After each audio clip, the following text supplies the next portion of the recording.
So let's talk about sex. Let's talk about it. This is a subject that a lot of celebrities do tend to shy away from speaking about, very frankly, but not so for you. Why is that? I had kind of a baptism of fire on The Bachelor. I was sort of forced to speak about sexuality in a positive way because I was being slut-shamed so much just for kissing Matt.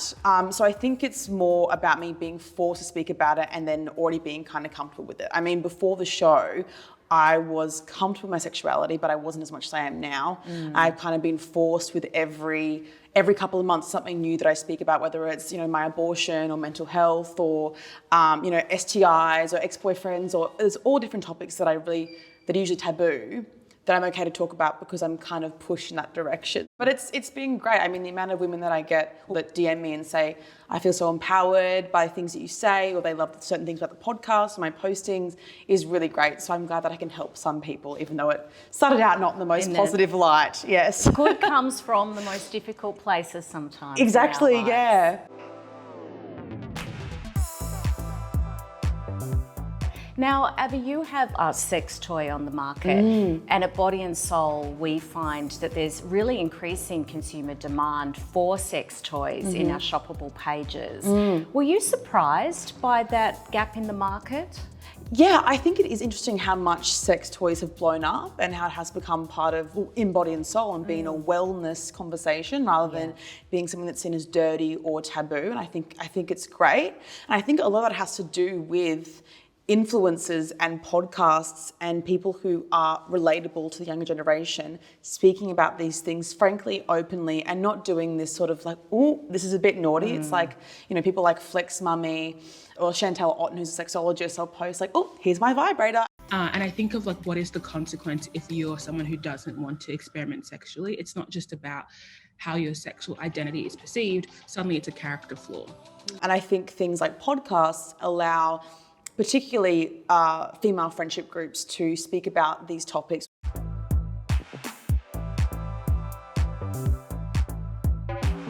And what about from a generational perspective? Are you finding from, say, older female relatives or older women that you come into contact in your social or work interactions, what sort of feedback are you getting from them? My mum and my mum's friends are just amazing and hilarious, and they were offended that I didn't send them a vibrator when I sent it out, and I thought, Mum, bit weird. But I think as a whole, older women are more reluctant. But interestingly, I've noticed that the increased slut shaming actually does come from younger women. So there is still that kind of holding back and oppression. I don't know if that's because young women are using Instagram more, so therefore the sample is much bigger of younger women and there's only a few old women and they wouldn't bother to message me.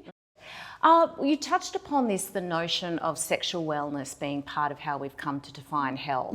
Body+Soul is 21 years old as a health brand, and we've really noticed that the way that Australians define health has become much broader. It now does include sexual wellness as a core pillar. What's your theory as to how sexual wellness has come to be part of well-being, self-care and health? Well, I think obviously your sexuality and your sex life, whether it is with someone else or even just in masturbation using a sex toy, really is about obviously feeling good, but also there are amazing benefits of sex, like having an orgasm can reduce period pain. It can also decrease the time of a period. That was a fun fact I learned the other day. And I think that it also comes into psychological benefits and feeling more connected to people and to yourself and knowing yourself. And I think a lot of people that have DM'd me find confidence through being more connected with themselves sexually.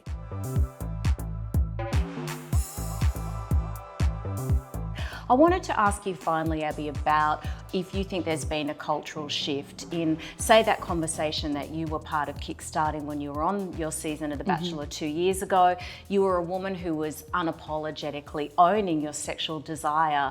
Do you think we've seen greater acceptance of that? I think so. There was a similar character on The Bachelor the year after me. She had a similar kind of slut-shamey edit, and the Australian public were like, we're not doing this again. I then had a similar edit again in Bachelor in Paradise, and they were also reluctant. So I hope that since I was on the show in 2019, things have changed.